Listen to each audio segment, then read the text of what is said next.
محترم ناظرین السلام علیکم۔ میرا نام ہادیہ ہے اور میں ایک ڈاکٹر ہوں، گائناکالوجسٹ۔ مجھے بھی کوئی شوق نہیں تھا کہ میں عورتوں کی ڈاکٹر بنوں، بلکہ کہا جائے کہ مجھے تو کبھی بھی ڈاکٹر بننے کا شوق ہی نہیں تھا۔ یہ تو بس اپنی والدہ محترمہ کو دیکھ کر مجھے بننا پڑا۔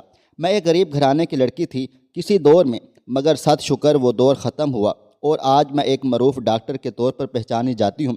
میرا بچپن بہت غربت میں گزرا، اتنی غربت تھی کہ میں آپ کو بتا نہیں سکتی۔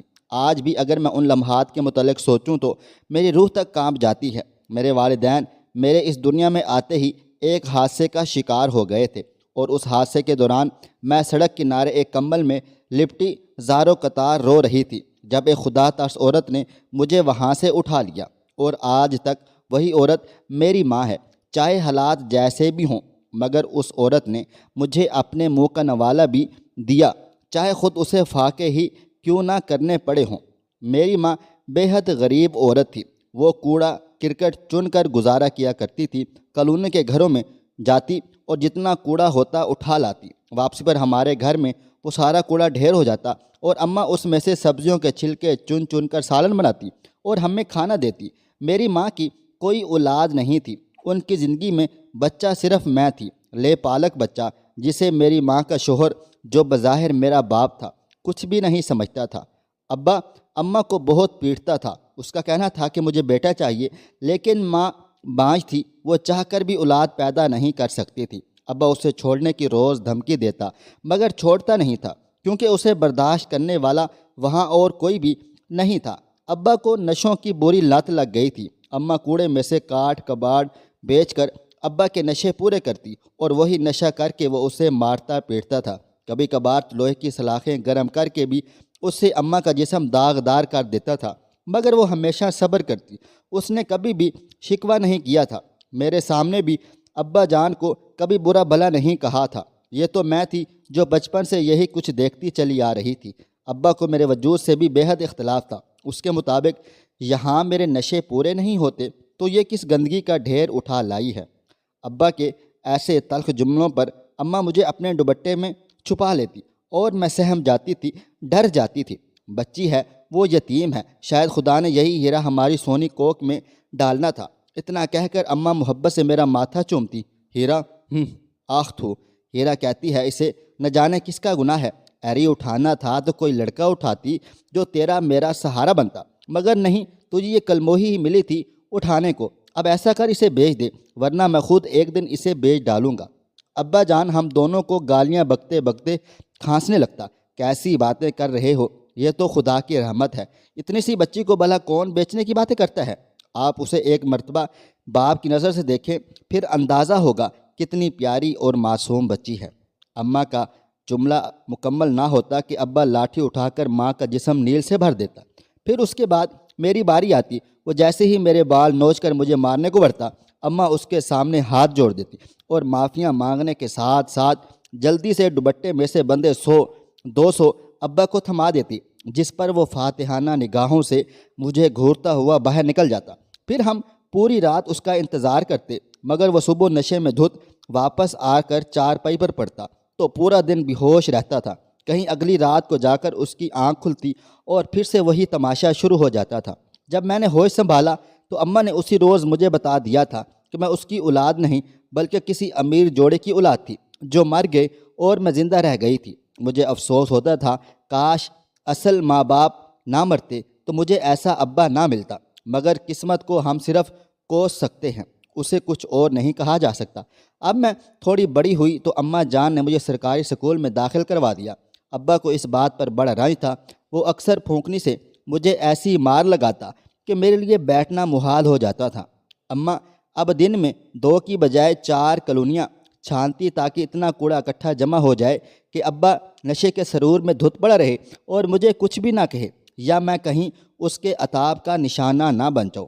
میں اکثر کہتی، اماں جان مجھے نہیں پڑھنا، ابا تو ایسے ہی مارے گا، اگر میں پڑھوں گی تو پیسے لگیں گے، اس کے لیے وہ پیسے ابا کو دے دیا کر، پھر وہ نہ تمہیں مارے گا اور نہ ہی مجھے۔ ساتھ ہی میں اپنی ننھی ہتھیلیوں کے پیالے میں اماں جان کا چہرہ پکڑتی، نہ دھیرانی، بالکل بھی ایسا نہیں کرنا، تیرے ابا کے لیے میں دگنی محنت کرتی ہوں، تو بس پڑھنا، ٹھیک ہے، بہت زیادہ پڑھنا، پھر ہم اپنا مکان لیں گے اور وہاں پر رہیں گے۔ اماں مجھے پیار سے کہہ کر میرا ماتھا چوم لیتی تھی۔ اماں لیکن اتنا زیادہ پڑھ کر میں کروں گی کیا؟ میں نے وہ سوال بالآخر پوچھ ہی لیا جو نہ جانے کب سے میرے دل میں چھپا بیٹھا تھا۔ آخر پڑھ کر میں کیا بنوں گی؟ تو ڈاکٹر بننا، بڑی ڈاکٹرنی، سمجھ رہی ہے نا؟ پھر لوگوں کا علاج کرنا، اور ان عورتوں کے تو ضرور علاج کرنا جن کے بچے نہیں ہوتے۔ دیکھنا تجھے بڑی دعائیں ملیں گی۔ میں بچی تھی نہ سمجھ تھی، اماں کی بات کی گہرائی میں نہیں اتر سکی، مگر یہ بات میرے دل و دماغ میں بیٹھ گئی کہ مجھے ڈاکٹر بن کر ان عورتوں کا علاج کرنا ہے جن کے بچے نہیں ہوتے۔ اماں کیا تمہارے جیسی عورتوں کا علاج کروں گی؟ میرے ننھے ذہن نے پلٹا کھایا اور کڑی سے کڑی ملانے میں کامیاب ہو ہی گیا تھا۔ ہاں ہاں، میرے جیسی عورتوں کے۔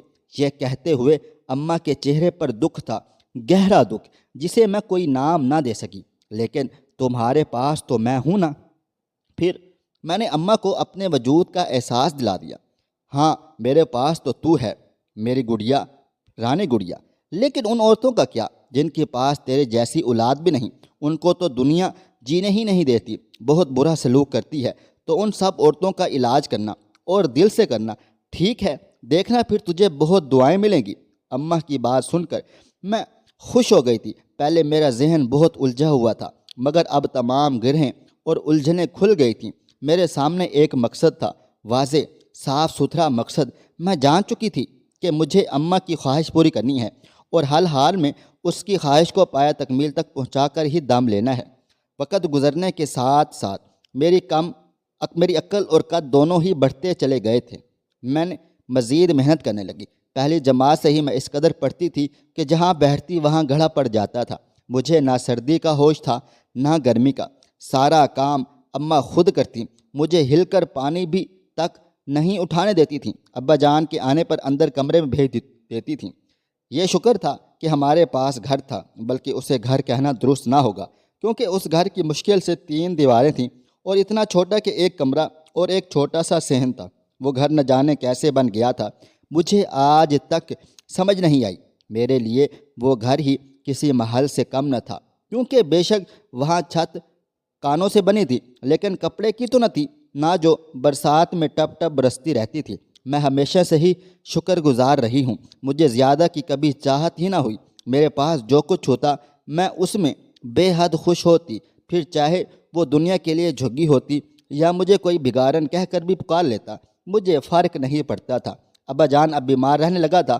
وہ آئے دن اماں پر پہلے سے زیادہ برستا کہ بچی کو لگاؤ بھیک مانگنے پر، لیکن اماں اس کام پر مجھے کیوں لگاتی جو ساری عمر خود نہ کیا تھا؟ جب ابا کے نشے کی طلب بڑھتی چلی گئی تو وہ ہم دونوں پر غصہ نکالتا، اکثر اوقات تو میری کتابیں ہی پھاڑ دیتا، جو بعد میں ٹیپ وغیرہ لگا کر جوڑتی اور دوپٹے کے پلو سے اپنے آنسو خشک کرتی جاتی تھی۔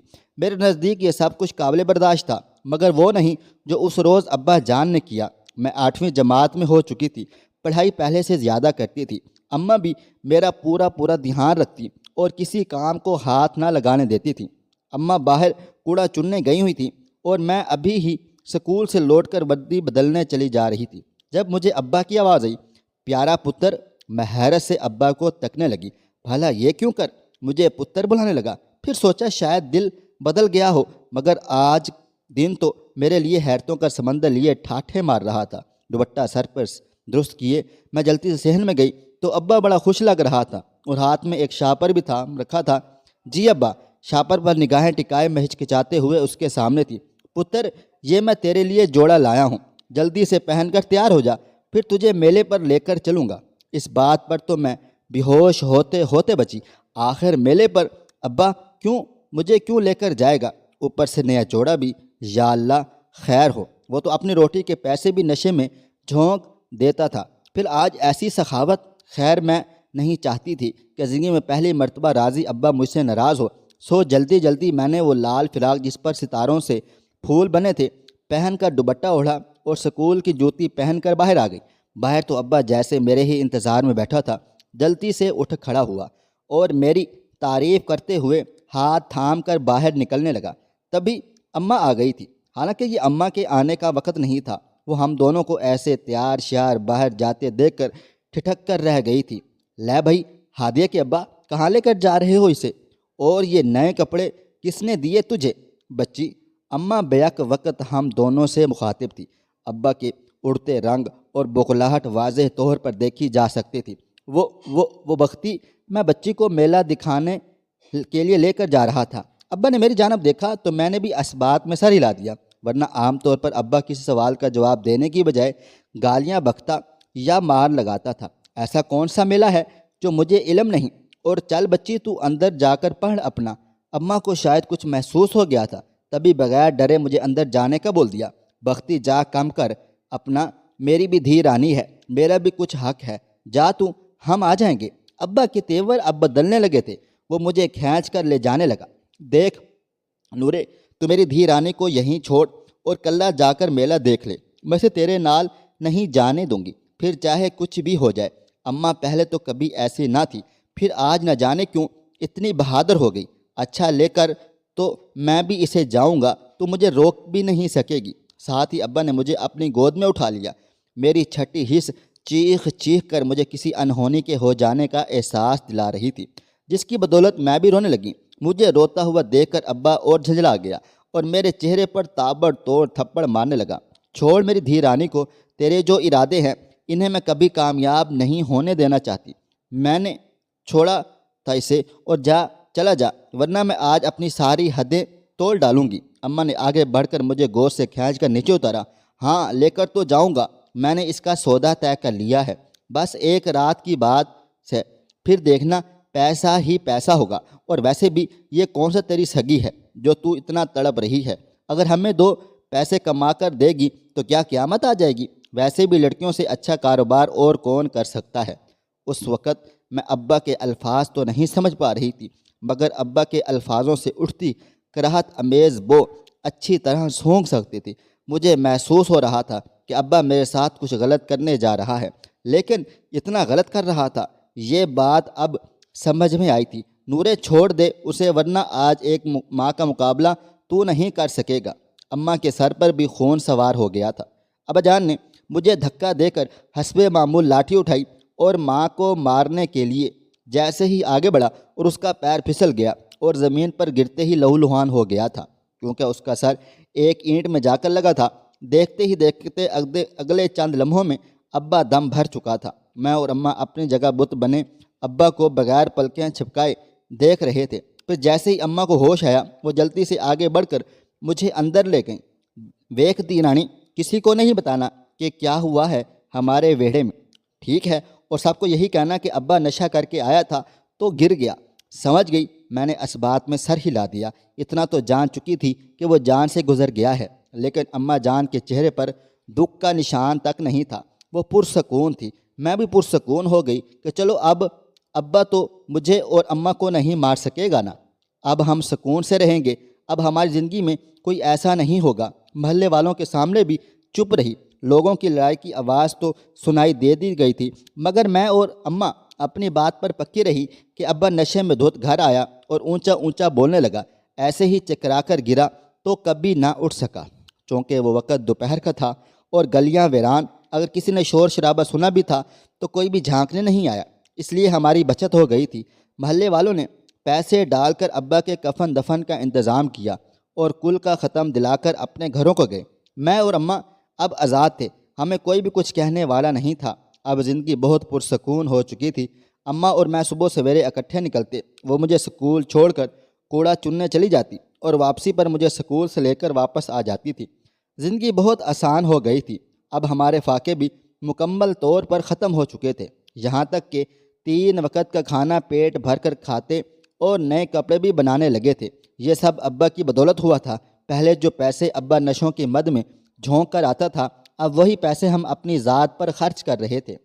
ماضی میں مجھے کتابیں وغیرہ لینے کے لیے کسی ردی کی دکان پر جانا پڑتا، اب اماں خود ہی مجھے استعمال شدہ کتابیں آدھی قیمت پر خرید کر دیتی، جو میں سنبھال کر رکھتی کہ بالکل نئی نکور ہوں۔ میرے پڑھنے کا دورانیہ بڑھ چکا تھا اور پورا دل لگا کر پڑھائی کرنے لگی تھی۔ اچانک سے زندگی میں جتنی پیچیدگیاں تھیں وہ سب ہوا ہو گئیں، اور اماں اب مجھے اٹھتے بیٹھتے تاکید کرتی کہ بس ڈاکٹرنی بن کر عورتوں کا علاج کرنا ہے۔ یہ بات اب میری سمجھ میں آنے لگی تھی اور میری توجہ بھی بڑھ چکی تھی۔ جیسے اولاد نہ ہونے پر ابا نے اماں کے ساتھ بدسلوکی کی ہے۔ اماں چاہتی ہے ویسے کسی اور عورت کے ساتھ نہ ہو، یہی بات تھی اور یہ میں بھی سمجھ چکی تھی، لیکن میں نہیں جانتی تھی کہ قسمت یہی سلوک میرے ساتھ دہرانے کی کوشش کرے گی۔ جو میں نے اماں پر بیتے ہوئے دیکھا ہے وہ سب کچھ مجھے خود دیکھنا ہوگا، مگر یہی تو قسمت تھی، اسے کون ٹال سکتا تھا۔ میری اور اماں جان دونوں کی محنت رنگ لائی اور میں نے میٹرک میں ٹاپ کر لیا۔ اب ہم دونوں کی امیدیں بڑھ چکی تھیں۔ میری پڑھائی کا دورانیہ پہلے سے بھی زیادہ ہو گیا تھا۔ میں ایک دن کو 2 دن بنا کر پڑھتی تھی۔ میٹرک اچھے نمبروں سے پاس کرنے کا فائدہ یہ ہوا کہ مجھے اپنے ہی شہر کے ٹاپ کالج میں مفت داخلہ مل گیا، اور میری امیدوں کو سہارا ان 2 سالوں کے گزرنے کا مجھے کچھ بھی علم نہ ہوا، کیونکہ وہ دن میں نے کتابوں پر سر جھکا کر بتائے تھے۔ نہ کسی عید شب برات کا ہوش، نہ ہی اپنی بیماری یا بھوک و پیاس کی یاد، بس دل میں ایک ہی لگن تھی کہ اماں کا خواب پورا کرنا ہے۔ اور خدا کی شان، میں نے انٹر میں بھی ٹاپ کر لیا۔ اس کے بعد ایم کیٹ کے لیے تو جان دے ماری، اور وہاں بھی میری محنت رنگ لے کر آئی تھی۔ اس روز اماں جان نے پورے محلے میں لڈو بانٹنے، بہت سے لوگ بے یقینی میں کیفیت میں تھے، اور باقی کچھ لوگ حسد کی آگ میں خود کو جھونک چکے تھے۔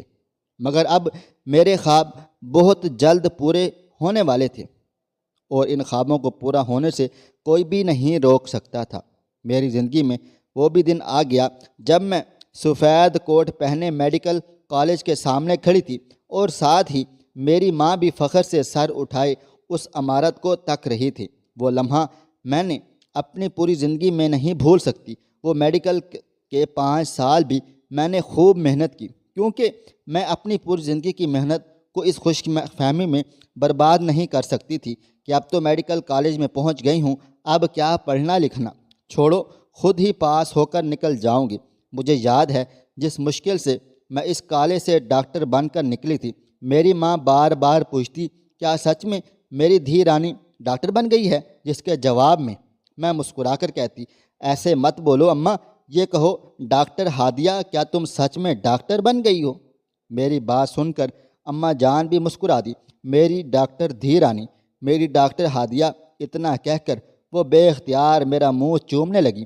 ڈاکٹر بننا بہت مشکل تھا، مگر میری ماں کی دعا اور محنت نے مجھے کامیاب بنا دیا۔ اب باری تھی ان کے خواب کو سچ کرنے کی۔ گولڈ میڈلسٹ ہونے کے ناطے جلد ہی ایک ہسپتال میں مجھے نوکری مل گئی تھی۔ چونکہ مجھے گائنیکالوجسٹ ہی بننا تھا، سو میں اس وارڈ میں بطور ڈاکٹر کام کرنے لگی۔ میری ڈیوٹی کا پہلا دن تھا۔ میں بے حد خوش گھر واپس آئی کہ اماں جان کو بتاؤں گی کہ آج یہ کیا وہ کیا، مگر میرے لیے ایک اور قیامت وہاں برپا تھی۔ اماں مجھے چھوڑ کر جا چکی تھیں، انہیں ہارٹ اٹیک آیا تھا۔ کیسی ڈاکٹر تھی میں جو اپنی ماں کو ہی نہ بچا سکی؟ بس یہی سوال میرے دل و دماغ میں گونجتا رہا، اور میں ٹکر ٹکر سب لوگوں کی شکلیں دیکھتے ہوئے اس کا جواب تلاش کرنے کی کوشش میں ہلکان ہونے لگ گئی تھی۔ مجھے لگتا تھا کہ زندگی کا مشکل ترین دور دیکھ چکی ہوں، اب اور مشکل نہیں آئے گی۔ مگر اماں کا گزرنے نے بتایا کہ آنے والی مشکلات سے پہلے کی مشکلات ہمیشہ بڑی ہوتی ہیں۔ خیر وہ وقت بھی کٹ گیا۔ اب محلے والوں کا اصرار تھا کہ اکیلی لڑکی کیسے رہے گی، مجھے شادی کر لینی چاہیے، اور میرا خود بھی یہی خیال تھا۔ میرا کلاس فیلو ارسلان مجھ میں دلچسپی رکھتا تھا، مگر میں نے اسے کبھی کوئی ایسا رد عمل نہیں دیا جس سے اسے امید ملتی۔ مگر اب میں نے اس سے خود ہی بات کی کہ اگر وہ مجھ میں دلچسپی رکھتا ہے اور شادی کرنا چاہتا ہے تو 1 ہفتے کے اندر اندر مجھ سے نکاح کر لے۔ شاید یہ قسمت یہ سب فیصلے جلد از جلد کروا رہی تھی مجھ سے۔ تبھی ارسلان کے والدین کو بھی کوئی اعتراض نہیں ہوا، اور ہفتے بعد میں اس کی دلہن بنے اس کے گھر میں موجود تھی۔ ارسلان کا رویہ میرے ساتھ بہت اچھا تھا، چونکہ ہم دونوں ڈاکٹر تھے تو ہمارے لیے یہ بھی ایک بہترین تھا۔ ارسلان کے ابو بھی ڈاکٹر تھے، سو ان کا اپنا ہسپتال تھا۔ میں بھی وہیں پر کام کرنے لگی۔ شروع کا پہلا سال میرا بہت اچھا گزرا۔ ارسلان نے ہر طرح سے میرا خیال رکھا، کسی چیز میں بھی روک ٹوک نہیں کی۔ شادی کے دوسرے سال میری ساس نے دبے الفاظوں میں مجھے بچوں کا کہنا شروع کر دیا تھا۔ میری خود کی بھی یہی خواہش تھی، مگر اکثر اوقات سب خواہشات تو پوری نہیں ہوتی نا، سو وہ خواہش بھی پوری نہ ہوئی۔ اب ارسلان کا رویہ میرے ساتھ خراب ہوتا چلا جا رہا تھا، اور وہ بات بات پر مجھے تانے دیتا، گلے دیتا کہ ویسے تو دوسری عورتوں کے بچے پیدا کرتی ہو، خود کے بچے کا بھی کچھ خیال ہے؟ ارسلان کی یہ بات سن کر مجھے اس کے پڑھائی پر شک ہونے لگتا کہ آیا کیا وہ واقعی میں پڑھا لکھا ہے؟ اس کی وہ باتیں مجھے ہمیشہ ماضی میں دھکیل دیتی، جب ابا اولاد نہ ہونے کے باعث اماں کو مارتا پیٹتا تھا۔ اب مجھے ڈر لگنے لگا کہ اگر میرے بچے بھی نہ ہوئے تو پھر کرتے کرتے میری شادی کو 5 سال ہو گئے۔ دوسری جانب گائنی میں بھی میرا تجربہ اچھا خاصا ہو چکا تھا، پورے شہر میں میرا ایک نام بن گیا تھا۔ ہسپتال میں سب لوگ میری بے حد عزت اکرام کیا کرتے تھے، اور گھر میں ساس سسر اور ارسلان مجھے بے عزت کرنے کا کوئی بھی موقع ہاتھ سے جانے نہ دیتے تھے۔ ساس تو یہاں تک بھی کہتی تھی کہ مجھے تمہاری عورت ہونے پر ہی شک ہے، بھلا عورتیں ایسی ہوتی ہیں جو بچے ہی نہ پیدا کر سکیں؟ جس کے جواب میں کہتی، امی اگر اللہ کی مرضی ہوئی تو میرے بچے بھی ہو جائیں گے۔ میری بات سن کر وہ طنزیہ مسکرا دیتی۔ اب ارسلان تو مجھ سے بالکل بھی بات نہیں کرتے تھے، کبھی کبھار تو ہاتھ بھی اٹھا دیتے تھے۔ کئی مرتبہ وہ مجھے ٹیسٹ کروانے کا کہہ چکے تھے، مگر میں ہمیشہ ٹال دیتی تھی، کیونکہ جانتی تھی ان ٹیسٹوں میں کیا آتا ہے، یہی کہ میں بانجھ ہوں۔ جن ٹیسٹوں کی وہ بات اب کرتے ہیں وہ میں 4 سال قبل ہی کروا چکی تھی، مگر انہیں سچ بتانے کی ہمت نہیں تھی۔ زندگی دوبارہ سے میرے بچپن میں پہنچ گئی تھی، مگر فرق صرف اتنا تھا کہ اماں کا کردار اب مجھ سے تبدیل ہو گیا تھا اور ابا کی جگہ اب ارسلان تھے۔ میں بہت زیادہ پریشان رہنے لگی تھی، کچھ بھی سمجھ نہیں آتا تھا۔ اگر یتیم خانے سے کوئی بچہ لینے کا سوچتی تو ارسلان مجھے صرف طلاق دیتے، یا اس بچے کا حشر میری طرح ہی ہوتا۔ نہ ہی جھوٹ بول سکتی تھی، سو بس ہر لمحے ڈر ڈر کر ہی جی رہی تھی۔ ایک روز ایک ڈلیوری کیس میرے پاس آیا۔ وہ عورت بے تحاشا رو رہی تھی اور کہے جا رہی تھی کہ ڈاکٹر صاحب میری جان بچا لیں ورنہ میرا شوہر مجھے مار ڈالے گا۔ بس اس عورت کی یہی مانگ تھی۔ بار بار ایک ہی بات سن کر میں چڑ گئی اور جھنجھلا کر پوچھا، بی بی اب مسئلہ بھی بتاؤ گی کیا؟ جس پر وہ ہچکچائی، میں آپ کو اکیلے میں بتاؤں گی۔ مجھے اب الجھن ہونے لگی۔ میں نے نرس کو اشارہ کر کے باہر بھیجا۔ نرس کے باہر جاتے ہی وہ عورت کھسک کر میرے قریب ہو گئی اور کہنے لگی، میرے شوہر کو بچے چاہئیں، جب کہ 10 سال ہو گئے ہیں میرے بچے نہیں ہوئے۔ میرا شوہر دوسری شادی کرنے لگا تو میں نے جھوٹ موٹ کا مشہور کر دیا کہ میں حاملہ ہوں، جس پر میرا شوہر بہت خوش ہوا اور میرا بہت زیادہ خیال رکھنے لگا۔ ساتھ ہی میں نے پیٹ پھولنے والی دوا بھی کھائی، مگر اب ایسا تو کچھ نہیں ہے، سو مجھے بچا لو ورنہ میری زندگی تباہ و برباد ہو جائے گی۔ اس عورت کی بات پر میں حیران ہوئی اور میرے ذہن میں جھٹکا سا لگا۔ وہ دوائی کون سی تھی؟ میں نے فوراً سے پوچھا۔ ڈاکٹر صاحبہ وہ دوائی تو مجھے ایک میڈیکل سٹور سے ملی تھی، میری نوکرانی نے لا کر دی تھی، لیکن مجھے اس کا نام نہیں معلوم۔ میں نے جلدی سے پوچھا، اور وہ میڈیکل سٹور؟ جس پر وہ عورت کہنے لگی، وہ تو 2 ماہ پہلے ہی سیل ہو گیا ہے۔ اس کی دوائیاں جعلی ہوتی تھیں اور وہ لوگ بہت سی دوائیاں خود بناتے تھے، بلکہ زیادہ تر پر ایکسپائر ہوتی تھی۔ اس کی بات سن کر میں نے مایوس ہو کر سر ہلا دیا۔ سب سے پہلے اس عورت کا الٹرا ساؤنڈ کیا، مگر اس الٹرا ساؤنڈ کے وقت مجھے بچہ دانی میں سے ایک ایسی چیز دکھائی دی جو میری قسمت کو بدلنے والی تھی۔ میں نے جلدی سے ایک پیدائشی یتیم بچے کا بندوبست کیا اور وہ بچہ اس کی گود میں رکھ دیا۔ اسے تلقین کر دی کہ اس بات کا ذکر کسی سے نہ کرے، ورنہ اس کے خلاف میرے پاس مکمل ثبوت ہے۔ اس عورت کا جھوٹ سچ میں تبدیل ہو چکا تھا۔ اسے اور کیا چاہیے تھا؟ وہ مجھے لاکھ دعائیں دینے لگی اور قسم کھائی کہ میں اس بات کا ذکر کسی سے بھی نہیں کروں گی۔ میں نے آپریشن کر کے اس عورت کی بچے دانی سے وہ بھی چیز نکال لی۔ اس دوران میں نے کسی نرس کو بھی اندر نہیں آنے دیا تھا۔ وہ عورت بخوشی اپنے گھر واپس چلی گئی۔ میں نے وہ چیز ایک لفافے میں ڈال کر لیبارٹری میں بھیج دی۔ وہ پوری رات مجھے نیند نہیں آئی اور میں اس کے متعلق معلومات لینے کو بےتاب تھی۔ اگلی صبح جلد ہی لیبارٹری پہنچ گئی اور اس چیز کا نام مجھے معلوم ہو گیا۔ اب میری قسمت بدلنے والی تھی، اسی بات کا مجھے یقین تھا۔ وہ چیز کچھ اور نہیں بلکہ اس دوائی کے ذرات تھے جو اس عورت نے پیٹ پھولنے کے لیے کھائی تھی۔ چونکہ اس عورت کو دوائی کا نام معلوم نہیں تھا، سو میں نے لیبارٹری سے تمام معلومات حاصل کر کے تو وہ دوائی بھی کثیر تعداد میں خرید لی تھی۔ اس کے بعد جا کر ایک یتیم خانے سے بات کر لی۔ اب میری ماں کی خواہش پوری ہونے والی تھی۔ اس بات کا مجھے پکا یقین تھا سب سے پہلے وہ دوائی میں نے خود کھائی اور اس کے نتائج حیرت انگیز طور پر مطمئن تھے۔ میں نے اپنے شوہر کو بتا دیا کہ میں پریگننٹ ہوں، جس پر میرے ساس سسر تک کا رویہ میرے ساتھ تبدیل ہو گیا اور ارسلان تو ہواؤں میں اڑنے لگا تھا۔ اس دوائی کا کمال یہ تھا کہ پیٹ بالکل حاملہ عورتوں کی مانند ہی پھولتا تھا۔ ٹھیک 9 مہینے بعد میں نے ڈلیوری کے وقت سے پہلے ہی ایک پیدائشی یتیم بچے کا انتظام کر لیا اور سب کو بتا دیا کہ یہ میرا بیٹا ہے۔ میری قسمت واقعی بدل چکی تھی۔ میں سوچ بھی نہیں سکتی تھی اور کہ یہی وہ ارسلان ہے جو مجھ پر ہاتھ اٹھاتے تھے، اب بھاگ بھاگ کر میرے تمام کام خود کرنے لگے تھے۔ میری زندگی بدل چکی تھی، اس میں صرف خوشیاں ہی خوشیاں تھیں۔ اب میں نے مشہور کر دیا کہ بانج عورتیں بھی میری دوائی سے حاملہ ہو سکتی ہیں۔ میں نے بہت سی عورتوں کو وہی دوائی دی اور تاکید کی کہ اپنی ڈلیوری یہیں سے کروائیں ورنہ آپ کے بچے پیدا نہیں ہوں گے، کیونکہ ان دوائیوں پر میں نے ایک بزرگ صاحب کے دم کروائے ہوئے ہیں۔ ہو سکتا ہے اگر کہیں اور سے آپ کیس کروائیں تو بچہ ہی پیٹ سے غائب ہو جائے گا۔ وہ سب عورتیں بلکہ نہیں مائیں اتنی سہمی ہوئی ہوتی تھیں کہ میری من گھڑت باتوں پر یقین کر کے ہر بات ماننے لگیں اور اپنا مکمل علاج مجھ سے ہی کروانے آتی تھیں۔ میں انہیں وہ دوائی دیتی اور الٹرا ساؤنڈ بالکل بھی نہیں کرتی اور ڈلیوری کے روز یتیم خانے سے بچے کا بندوبست کر کے ان کی گود میں ڈال دیتی تھی۔ میں مانتی ہوں، جانتی ہوں، اقرار کرتی ہوں کہ میرا کام غلط ہے، لیکن کیا یہ ان بانج عورتوں کی زندگیوں میں ویسے ہی خوشیاں نہیں بھر دے گا جیسے میری زندگی کو جنت بنا گیا ہے؟ اس سے تو عورتوں مائیں بن جاتی ہیں اور دوسرا ان یتیم بچوں کو بھی ماں مل جاتی ہے جن کی انہیں اشد ضرورت ہوتی ہے۔ بھلا ماں کے بغیر پلنا بھی کون سا آسان عمل ہے؟ میرا ایک ذرا سا جھوٹ نہ جانے کتنے انسانوں کی زندگیوں میں خوشیاں گھور رہا ہے اور انہیں غموں سے نجات دے کر کتنے بچوں کا مائیں دے رہا ہے۔ ذرا سوچیں، ذرا نہیں پورا سوچیں۔ مجھے جو ٹھیک لگا میں نے وہ کیا۔ اب آپ بتائیں آپ کی کیا رائے ہے؟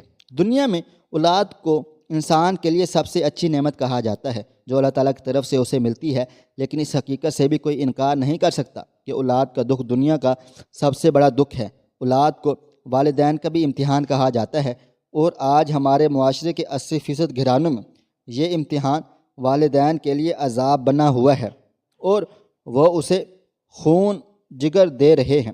اس لیے نافرمان یا سرکش اولادوں کے عذاب سے بچنے کی دعائیں مسجد میں مانگی جا رہی ہیں۔ ایک وقت تھا کہ خونی رشتوں کا بڑا مان، بڑا احترام ہوتا تھا، مگر افسوس کہ اب رشتوں کا خون ہوتا ہے اور ہر دوسرا ہاتھ اس کرۂ ارض پر کسی نہ کسی کے خون سے رنگا ہوا ہے۔ مشاہدہ ہے کہ ہمارے معاشرے میں والدین اپنی اولادوں کے ہاتھوں بہت ارزاں اور بہت سطحی ہو گئے ہیں اور ان کے بچے ان سے محبت کرنا تو درکنار، ان کی عزت تک کرنے کے لیے تیار نہیں ہیں۔ قرآن پاک، اللہ، رسول اور ہمارا مذہب سبھی والدین کی اہمیت اور اطاعت پر زور دیتے ہیں اور والدین کی ناراضگی یا نافرمانی خدا کی ناراضگی سمجھی جاتی ہے۔ لیکن 80% زائد اولادیں ہمارے معاشرے میں سے ہمارے گھروں یا ارد گرد ایسی ہیں جنہیں اس فرمان سے کچھ لینا دینا نہیں ہے۔ شاید اس لیے بھی جو لوگ اپنے لیے جینا چاہتے ہیں انہیں کسی کی بھی فکر نہیں ہوتی۔ ماں باپ سے حالانکہ منہ موڑنے کا مطلب قدرت سے منہ موڑنے کے مترادف سمجھا جاتا ہے، لیکن دیکھنے میں آیا ہے کہ جیتے جی والدین کو ان کی اولادیں چھوڑ جاتی ہیں، بیشتر تو دکھ تکلیف تک میں انہیں دیکھنے کی روادار نہیں ہوتی۔ لیکن جب اولاد کو باپ کے سرمایہ کی ضرورت ہوتی ہے تو فلیٹ خریدنا، زمین خریدنی ہے، کاروبار کرنا ہے، پیسے کم پڑ رہے ہیں، دے دیں کہ مطالبات اولادوں کے منہ سے نکل رہے ہوتے ہیں، اور والدین کو چونکہ اللہ تعالیٰ کی طرف سے قناعت پسندی کی عادت ملی ہوئی ہے، اس لیے وہ جو بن پڑتا ہے اپنی اولاد کو دے دیتے ہیں، صرف اپنی بیوی بچوں کا ہی بن کر رہ گیا ہے۔ بعض اولادیں والدین کا مرا ہوا منہ تک دیکھنے نہیں آتی، نہ ان کے جنازے کو کندھا دیتے ہیں، لیکن باپ کی جائیداد میں سے حصہ لینے کے لیے وہ ایک نہ ایک دن ضرور پہنچ جاتے ہیں۔ زندگی میں ویسے بھی لوگوں سے ایک اچھا سبق یہ بھی ملتا ہے کہ جن کو ہم جتنا خاص کرتے جاتے ہیں ان کے لیے ہم اتنے ہی عام ہوتے چلے جاتے ہیں۔ یہ درست کہ رشتے اور راستے زندگی کے دو اہم پہلو ہوتے ہیں۔ کبھی کبھی رشتے نبھاتے نبھاتے راستے کھو جاتے ہیں، اور کبھی کبھی راستوں میں چلتے چلتے رشتے بن جاتے ہیں، کسی کو رشتے راس آ جاتے ہیں اور کسی کو راستے۔ فرق صرف اتنا ہے کہ راستوں کے دکھ برداشت ہو جاتے ہیں، لیکن رشتوں، خاص طور پر اولادوں کی طرف سے ملے دکھ کبھی بھی برداشت نہیں ہوتے، اور کینسر کی طرح آہستہ آہستہ پورے وجود کو کھا کر اسے بالآخر پیوند خاک کر کے ہی چھوڑتے ہیں۔ اور سب سے بڑی بات اس زمن میں یہ ہے کہ والدین ہوں یا پھر کوئی اور کبھی کبھی کوئی رشتہ آزمائش بن جاتا ہے، اور اس رشتے کی زندگی انسان کو اپنی خوشیاں دے کر بچانے پڑتی ہے۔ کاش ہماری نئی نسل جس نے خود کو صرف اسکرینوں کے حوالے کر دیا ہے، وہ ایک لمحے کو یہ سوچے کہ جب غلط پاس ورڈ سے موبائل فون کا لاک نہیں کھلتا تو پھر غلط طریقے سے زندگی جنت کے دروازے کیسے کھل سکتے ہیں۔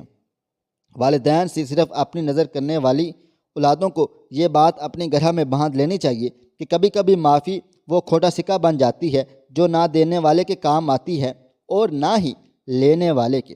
خواہش صرف اتنی ہے کہ کچھ الفاظ لکھوں جس سے کوئی گمراہی کے راستے پہ جاتے جاتے رک جائے، اور نہ بھی رکے تو سوچ میں ضرور پڑ جائے۔ پیارے دوستو، امید کرتا ہوں کہ آپ کو یہ ہماری کہانی پسند آئی ہوگی۔ کہانی پسند آئی ہو تو اس ویڈیو کو لائک کریں، کومنٹس کریں، شیئر کرنا بالکل بھی نہ بھولیں، اور ہاں، اگر آپ لوگ اس چینل پر نئے ہیں تو اس چینل کو سبسکرائب ضرور کر لیں اور نوٹیفیکیشن کو ضرور دبائیں تاکہ آنے والی کہانی سب سے پہلے آپ کو مل سکے۔ ملتے ہیں کل ایک نئی اور دلچسپ کہانی کے ساتھ، تب تک اپنا ڈھیر سارا خیال رکھیے گا۔ اللہ حافظ۔